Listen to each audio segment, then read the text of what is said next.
अब हम पढ़ रहे हैं क्लास 8 की साइंस। हमारी जो हेडिंग है वो पढ़ना था हमें लेयर ऑफ दी अर्थ। क्या पढ़ना है? लेयर ऑफ दी अर्थ, यानी कि लेयर ऑफ दी अर्थ क्या होते हैं देखेंगे। Earth is nearly spherical shape. Earth is nearly spherical shape. जो अर्थ है वो हमारा क्या सा है? स्फेरिकल शेप का है।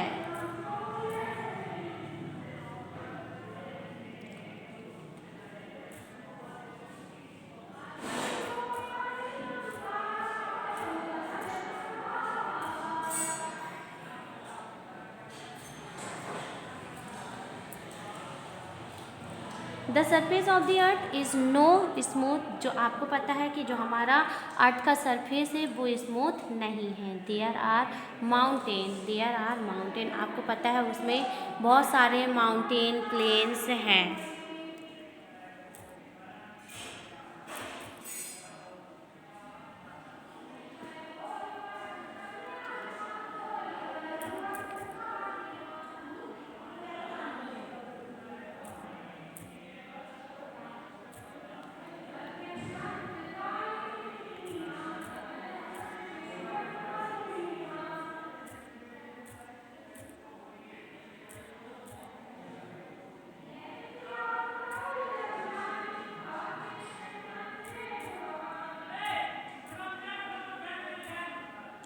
तो जो हमारा अर्थ है उसमें बहुत सारे क्या हैं, माउंटेन वैलीज, यानी कि जो हमारा पर्वत बोलते हैं ना कि माउंटेन पर्वतारोहण जैसे होते हैं। तो यही हमारा दिया है कि हमारा जो अर्थ सरफेस है वो पूरी तरीके से क्या नहीं है, समतल नहीं है।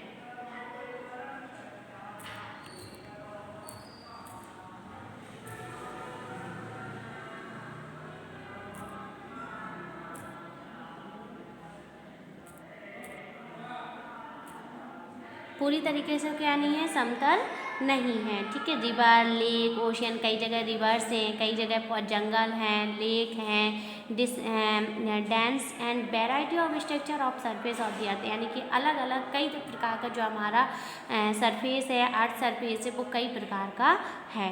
It has many up and down, कई सारे इसमें अप एंड डाउन है। कई सारे अप डाउन हैं। These up and down are very small and compare to the size of the earth, यानी कि अप एंड डाउन कई सारे इसमें साइज हैं।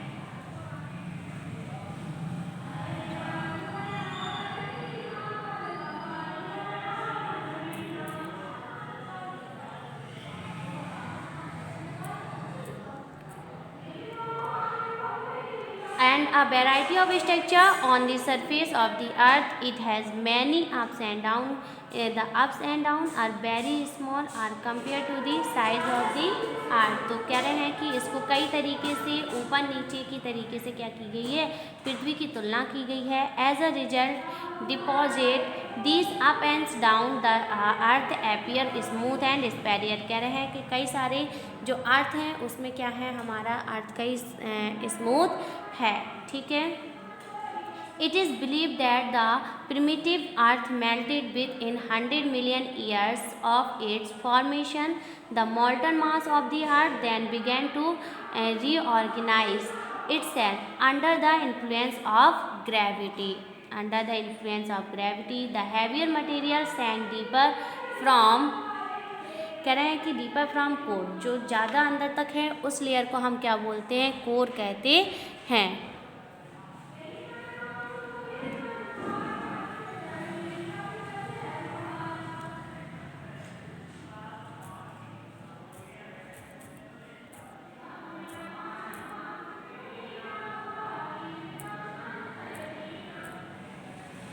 और कह रहे हैं एंड द लाइटेस्ट मटेरियल, जो सबसे लाइटेस्ट मटेरियल होता है जो ऊपर की तरफ अपवर्ड में क्या करता है, तैरता रहता है वो हमारा क्रस्ट कहलाता है। The material of intermediate density from the middle layer called mental, उसे हम क्या बोलते हैं, जो सबसे निचली सतह होती है उसे हम बोलते हैं mental.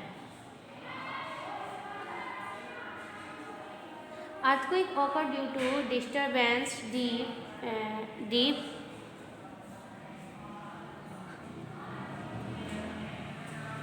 deep earthquake occur due to disturbance deep down inside. Deeper to form the cure यानी कि earthquake occur due to disturbance deep down inside the crust. Some important term related to the earthquake. यहाँ पे कई सारे earthquake से related दिए गए हैं. देखेंगे earthquake the relative movement of different part of the lithosphere producing high intensity shock wave is called the earthquake. Earthquake क्या है? जो हमारे मूवमेंट है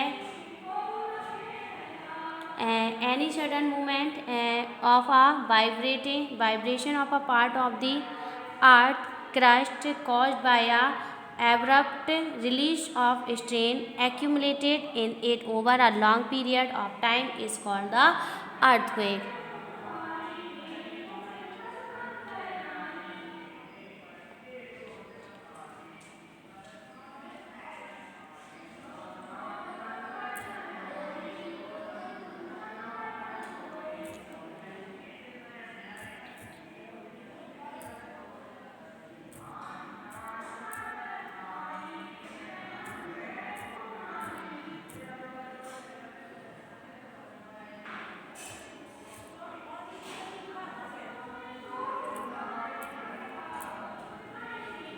तो अर्थक्वेक, ठीक है. दूसरी आपको अर्थक्वेक की हेडिंग दी गई है एनी सडन मूवमेंट. कह रहे हैं कोई भी अचानक से जो मूवमेंट होता है including of a part of the earth crust caused by the abrupt release of strain accumulated in over a long period of time is called earthquake.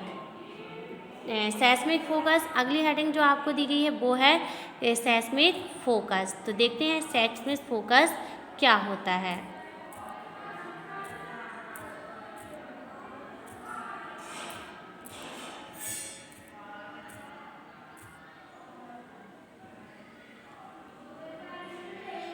The point from where the shock wave of an earthquake originates due to sudden movement, slip of rock is termed seismic focus. The seismic focus is also called seismic origin of hypotension. seismic focus को ही हम क्या बोलते हैं? seismic origin भी बोलते हैं और hypocenter भी कहते हैं. The seismic focus lie with the crust of the earth at a depth of the about 60 kilometre. epicenter क्या होता है? अधिकेंद्र.